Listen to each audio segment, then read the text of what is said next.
ये कहानी है अमेरिका में रहने वाले एक आदमी डेविड की। डेविड ने हाल ही में एक अच्छे से और बहुत ही सुंदर अपार्टमेंट में शिफ्ट किया था। इसी के चलते कुछ दिनों तक तो उसके शिफ्टिंग में ही गुजर गए और अब बारी आई थी उसके खाने पीने की। तो उसने देखा कि उसके फ्रिज में कुछ ज़्यादा सामान नहीं है, तो अगले दिन ग्रोसरी स्टोर गया। ग्रोसरीज में उसने अच्छे से शॉपिंग की, घर लाया, सारे सामान को फ्रिज में अच्छे से रख दिया। लेकिन देखते ही देखते उसको एक अलग सी बात खाने लगी कि जब अगर वो सामान सारा लेके आ रहा है, सब कुछ भर रहा है, तो वही सामान 2 या 3 दिन में गायब कैसे हो जा रहा है। क्योंकि वो तो इतना खाता भी नहीं था और उसे अच्छे से याद था कि मैंने इतना कुछ यूज़ नहीं किया है। लेकिन फिर भी जो भी चीज़ वो खाने पीने की लेके आता वो हाथों हाथ गायब हो जाती। बाकी सारी चीज़ें बस वैसे की वैसी थी, सिर्फ खाना सारा का सारा गायब होते जा रहा था। ये सिलसिला इस कदर बढ़ता रहा कि आगे तक इस सिलसिले में बहुत ही ज़्यादा खतरनाक मोड़ ले लिए। यहाँ तक कि अब डेविड के कपड़े और सारे सामान भी सुरक्षित नहीं थे। दिन प्रतिदिन उसका हर सामान गायब होने लगा। धीरे धीरे डेविड को पता चला कि उसके घर में शायद कोई एंटिटी रहती है।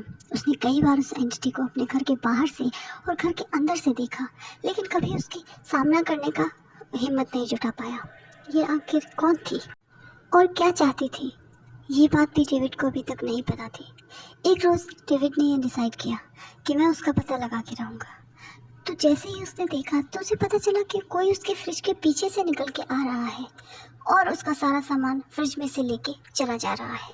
डेविड ने उसका पीछा किया तो पता चला वो एक लड़की थी जो पिछले कई सालों से यहाँ इस अपार्टमेंट में रह रही थी।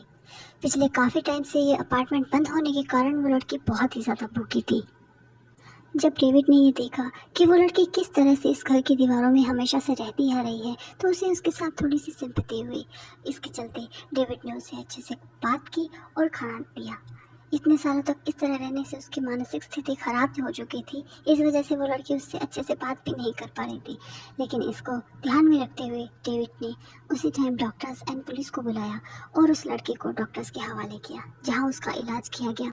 इसके बाद उस लड़की ने अपनी ज़िंदगी बहुत ही हंसी और खुशी बिताई। दोस्तों, ये कहानी सच्ची है और ये कहानी अमेरिका की एमेलिया की है, जो उस घर में बहुत सालों तक चिपके रही ताकि उसे रेंट ना देना।